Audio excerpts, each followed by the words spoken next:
runs, where did you feel, how did you feel not reaching there but so close? Look, obviously when you get a bit closer to the end there, to 100, you want to get there, but look, at the end of the day, the guy at the other end was hitting boundaries as well, so to get, I think, 139 on that wicket was a really good job.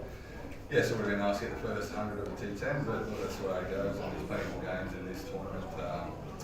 Yeah, we'll try and get another opportunity to do that, so yeah, we'll see what happens, but yeah, I'm just pleased with the result. It took me, it's taken me 3 games to get 6, so in the T10 format, you want to try and get off with a bang and sort of, slowish start, but I'm here now, and then more importantly, the team's gone back to back with 2 wins.